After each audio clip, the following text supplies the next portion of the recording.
ये तो वही बात हुई ना, हाथ आया पर मुंह तक नहीं लगा। कुछ करना पड़ेगा। सब कचरा आंटी से सच को छुपाना चाहते हैं, पर मैं ही एक हूँ सच की पुजारन, जो कचरा आंटी को ये सच बताना चाहती हूँ। पर बता दूंगा दीदी, क्या ही हो जाएगा, कैसे कटू। सुना नहीं पापा जी ने क्या कहा कि कोई उसे ये सच नहीं बताएगा, और जो भी पापा जी के अगेंस्ट गया वो घर से बाहर होगा, निकाल देंगे उसे। हाँ तो थी अब क्या, एक औरत ही औरत का सहारा बनेगी। ऐसे मुश्किल टाइम में अब मुझे ही कचरा आंटी का सहारा बनना पड़ेगा, और उससे ये सच बताना पड़ेगा। कैसे? वही तो सोचना है कि कैसे बताऊं कचरा आंटी को उसके डिवोर्स का सच।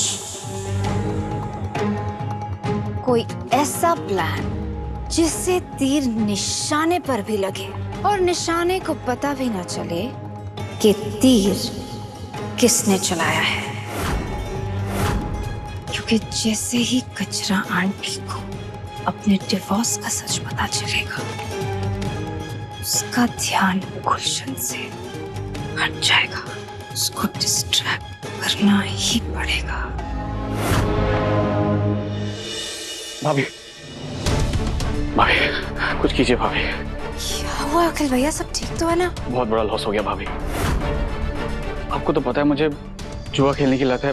इट्स ओके अखिल भैया, घर में इतनी टेंशन है तो किसी ना किसी तरीके से उसे भगाना होता ही है ना। हाँ भाभी, और जब से वो चाट वाले इस घर में आई तब से जुआ खेलने की लत मेरी और ज्यादा बढ़ गई भाभी। वो तो होना ही है, जब घर में शांति नहीं होगी तो मन शांत कैसे होगा? पर भाभी, उस चक्कर में मेरे बहुत ज्यादा उधार बढ़ गए भाभी। उस चड्डा ने कभी पैसे देने से मना नहीं की, बोलता रहा जब भी पैसे चाहिए लेते रहो। बोला कभी पैसे वापस नहीं मांगेगा। अब कह रहा है पैसे नहीं दिए तो पापा को जाकर बता देगा और गुंडे भेज देगा घर पे। कितने पैसे अखिल भैया? 3 लाख भाभी।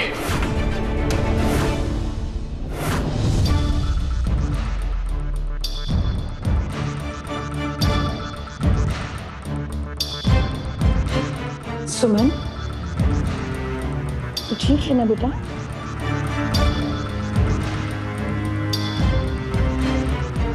मैं ठीक कैसे हो सकती मम्मी जी, जब पूरा परिवार मेरे खिलाफ खड़ा है। सब मुझसे कुछ छुपा रहे हैं।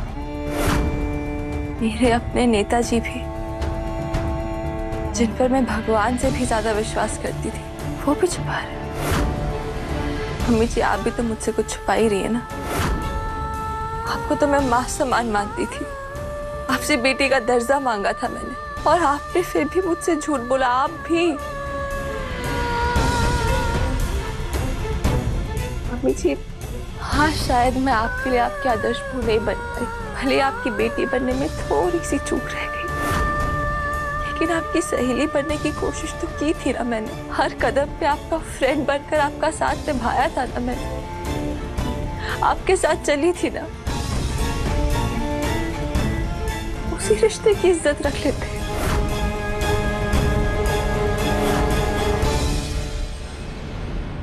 3 लाख?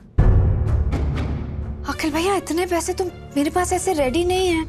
आपको तो पता ही है कि पैसे तिजोरी में होते हैं, और पापा जी ने तिजोरी की चाबियां ले ली हैं। मेरे पापा भी ट्रैवल कर रहे हैं, वरना उनसे मांग लेती। I'm sorry अखिल भैया, बट मैं आपकी हेल्प नहीं कर सकती। मैं आप ऐसे मत बोलिए भाभी, आप मेरी आखिरी होप है भाभी। बहुत बड़ी प्रॉब्लम हो जाएगी भाभी। अखिल भैया, एक तरीका है। क्या भाभी? पर वो गलत है अखिल भैया, मुझे नहीं लगता है कि हमें। आप प्लीज बोलिए ना भाभी, आप जो कुछ भी करती है हमेशा सही होता है, कभी गलत नहीं होता। आप प्लीज बोलिए भाभी। आपको पापा जी की तिजोरी की चाबी चुराकर उससे पैसे निकालने होंगे। भाभी मगर ये तो आई नो गलत है, इसलिए तो मैं पहले ही कह रही थी, बट अखिल भैया और कोई रास्ता नहीं है। मान जा अखिल के बच्चे, क्योंकि इसमें मेरा भी फायदा है। भाभी अगर पकड़ा गया तो? अखिल भैया, मैं वो नौबत आने ही नहीं दूंगी। देखिए, मेरे पापा महेश्वर से कल सुबह वापस आ जाएंगे। मैं उनसे 3 लाख रुपए लेके वापस तिजोरी में रख दूंगी। पापा जी को पता तक नहीं चलेगा। लेकिन हाँ, आपको बस पापा जी से चाबियां चुराकर तिजोरी से पैसे निकालने हैं। लेकिन प्लीज अखिल भैया, आप किसी को बता नहीं सकते कि हम दोनों इस बात में मिले हुए हैं। इस बारे में किसी को पता नहीं लगना चाहिए। माना कि मैं अपने ससुराल को अपना घर मानती हूँ, लेकिन हूँ तो इस घर की बहू ही ना। बेटे की गलती वो लाख बार माफ कर देंगे, लेकिन बहू से की हुई गलती को कभी माफ नहीं करेंगे। इसलिए आप किसी को कुछ नहीं बता सकते। प्रॉमिस कीजिए मुझे। भाभी, ये आपका घर है और मैं आपका छोटा भाई हूँ भाभी। मर जाऊंगा भाभी, मगर ये बात किसी को भी नहीं पता चलने दूंगा। आप मेरे लिए इतना बड़ा रिस्क ले रही हैं, मैं आपके लिए कुछ भी कर सकता हूँ भाभी। थैंक यू भाभी। मगर भाभी, वो चाबी कैसे लेंगे?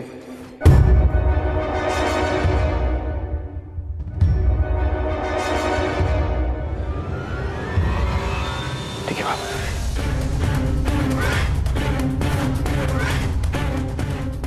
सॉरी अखिल भैया, लेकिन मैं क्या करती, मेरे पास और कोई चॉइस थी ही नहीं। इसीलिए मैंने ही मिस्टर चड्ढा को कहा आपसे पैसे मांगने के लिए। आपको बार बार मेरा प्यादा बनना पड़ रहा है, but I can't help it. कुर्बानी आप ही को देनी होगी, तो ही तो मेरी जीत होगी। अब आप मुझे हेल्प करेंगे डिवोर्स पेपर्स सुमन के सामने लाने के लिए। कैसे? सारी गेम अभी बता दी तो मजा कैसे आएगा?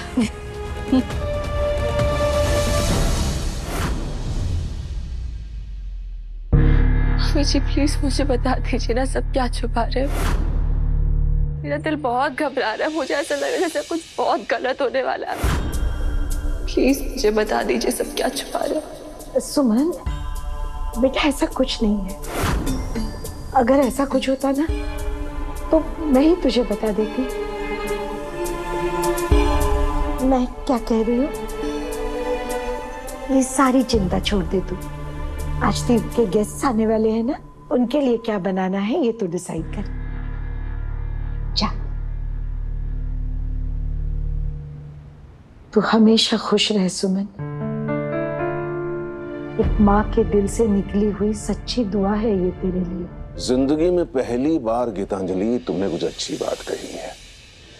6 महीने में से सिर्फ 5 महीने बचे हैं। 5 महीने तक इस लड़की की इस घर में हमें चलने नहीं देने चाहिए, वरना ये लड़की हमें बेघर कर देगी।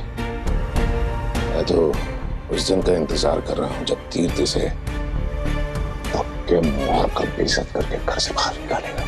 तब जाकर मेरे दिल की आग जो है ना वो ठंडी होगी। ये जो आग है ना आपके दिल में, वो मेरे लड्डू की खुशियों को जला देगी।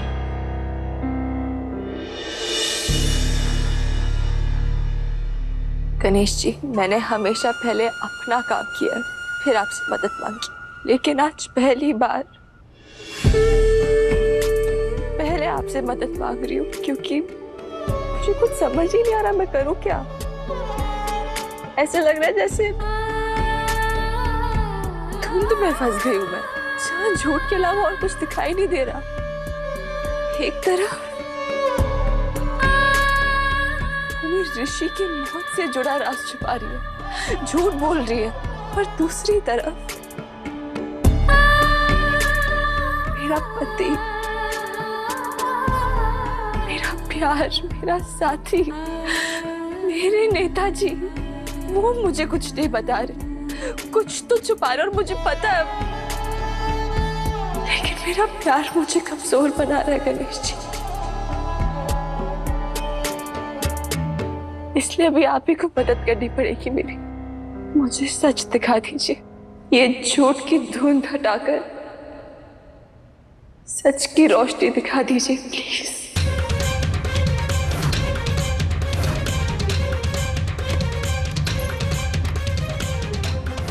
Please Ganesh ji, please please मुझे सच बता दीजिए, सच मेरे सामने ले आइए। आपको सच मेरे सामने लाना पड़ेगा, आपको मेरी हेल्प करनी पड़ेगी।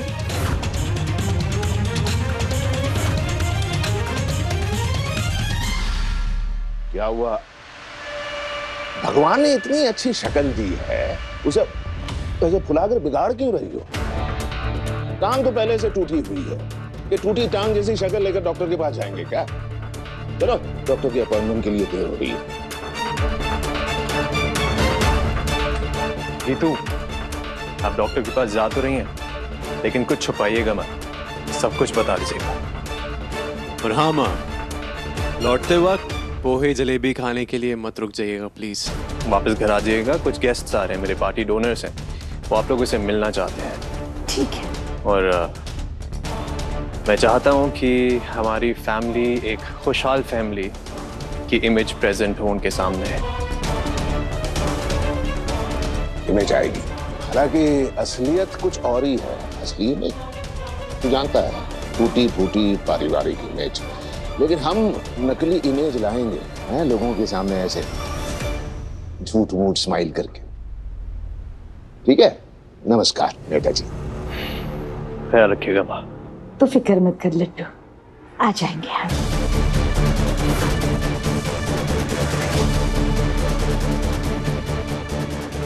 पापा आप मम्मी को डॉक्टर के पास लेकर जा रहे हैं ना, मैं लेकर चला जाता हूँ। जरूरत नहीं है नालायक कुमार, जरूरत नहीं है। वैसे भी तेरी माँ जो है वो व्हील चेयर पे बैठी हुई है, नशे में धुत रहता है, मुझे भी बगल में व्हील चेयर में बिठाना चाहता है क्या? पापा ऐसे मत बोलिए। पापा अब क्या प्यार की उमड़ रहा है सर।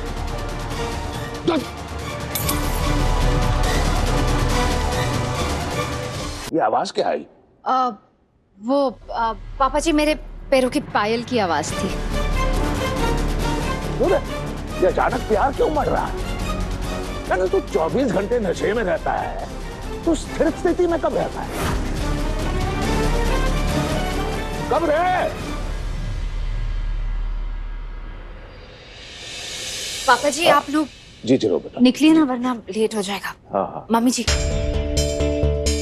जीते रहे। ध्यान रखिएगा। हाँ, ये देविका आज इतना अजीब बिहेव क्यों कर रही है?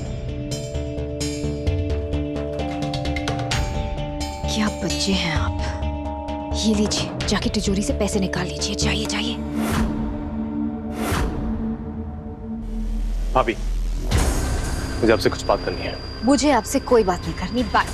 भाभी मेरी बात, भाभी भाभी भाभी, बस बस बहुत हो गया।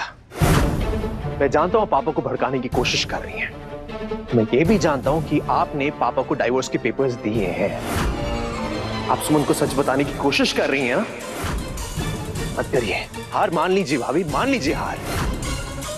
कहना, अगर आप सुमन को कुछ भी बताएंगी ना, तो मैं कृतिका से शादी नहीं करूंगा। कृतिका से शादी कैंसिल। क्या शादी कैंसिल? शादी कैंसिल की रट लगा के रखी आपने तीत भैया। मत करिए शादी। हमें भी कट्टू की शादी आपसे नहीं करानी है। पता नहीं कट्टू ने आप में क्या देखा है। मैं तो उसे समझा समझा के थक गई कि तीत भैया कोई हीरो वीरो नहीं है, एक बहुत बड़े जीरो है। अरे ऐसे आदमी से कौन शादी करता है जो बार बार धमकी दे? हाँ, जब देखो धमकी, ब्लैकमेल, कैंसिल। अरे जाओ, आप क्या शादी कैंसिल करेंगे? मैं करती हूं कैंसिल। सुमन को सच पता लग के रहेगा। रोक सको तो रोक लो। क्या?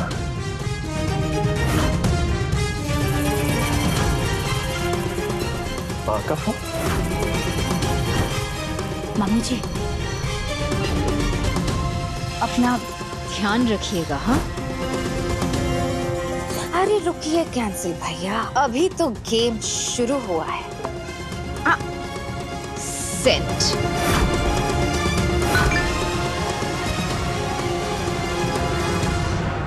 मम्मी जी का मैसेज। बेटा सुमन, मैंने अपनी प्रिस्क्रिप्शन और मेडिकल रिपोर्ट्स बेडरूम में टेबल के साइड पे रखी है। मैं ड्राइवर को भेज रही, तुम दे देना।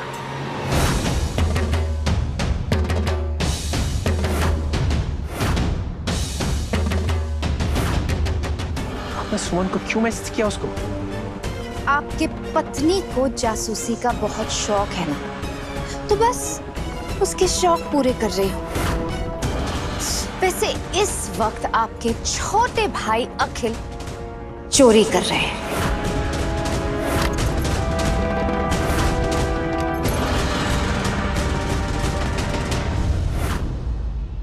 अब आप पूछोगे कहां से? तिजोरी से। डिवोर्स पेपर्स कहाँ हैं? तिजोरी में। और तिजोरी कहाँ है? पापा जी के कमरे में। और इस वक्त सुमन जा रही है पापा जी के कमरे में।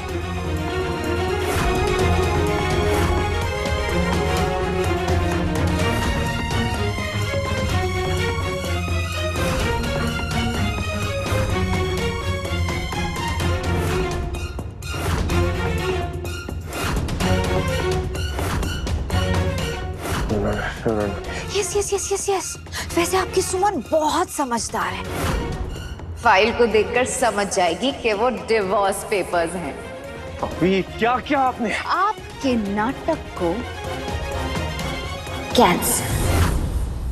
रोक सकते हो तो रोक लीजिए, वैसे आपके पास वक्त नहीं है।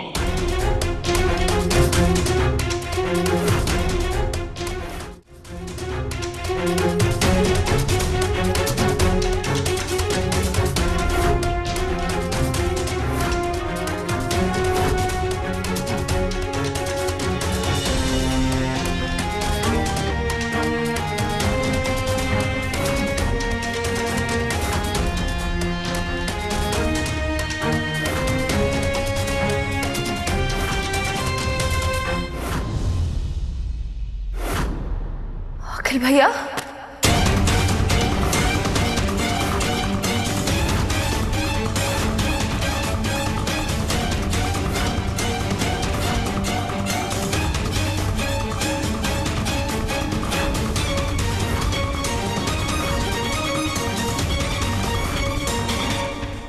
ये आप पैसे चुरा रहे थे?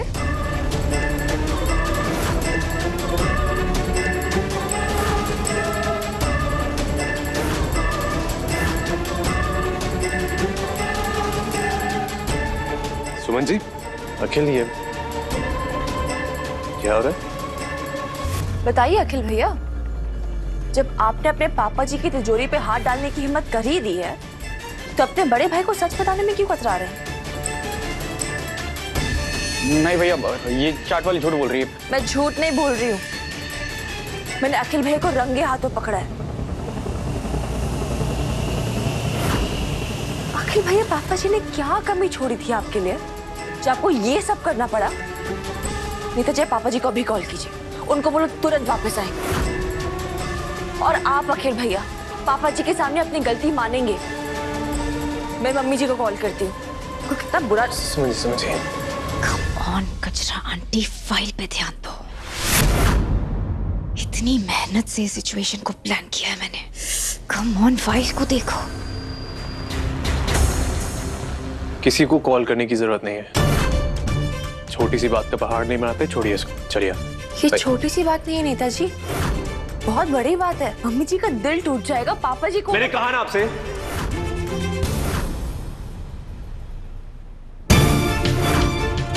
छोटी सी बात का पहाड़ नहीं बनाते हैं सुमन जी। हर बात पे झंडे गाड़ के लड़ाई करना, इसकी जरूरत बिल्कुल नहीं है। आप ऐसे क्यों बात कर रहे हैं मुझसे?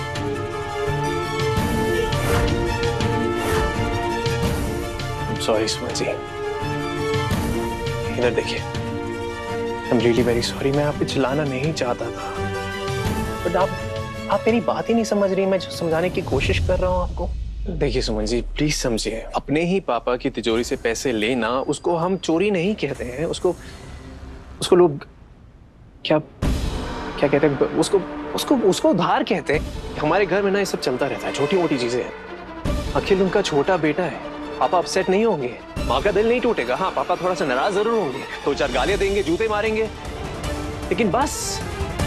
तीर्थ भैया की बातों में मत आओ, फाइल को देखो। वहाँ फाइल पे ध्यान दो। God damn it. शिट, पूरा प्लान फ्लॉप हो गया। अब आपको याद है, भूमि के पैसे जब देने थे, मैंने पापा की तिजोरी से पैसे लिए थे। उसका मतलब ये तो नहीं कि मैं चोर हो गया, नहीं। वो एक जरूरत थी, मैंने पूरी कर दी, खत्म बात।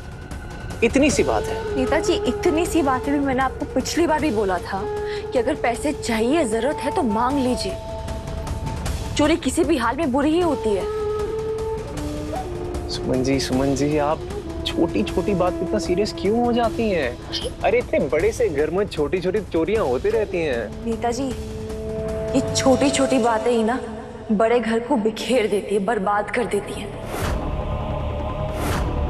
क्योंकि जिस घर में सच और संस्कार को हल्के में लिया जाता है ना, वही घर बहुत भारी कीमत चुकाता है उस चीज की।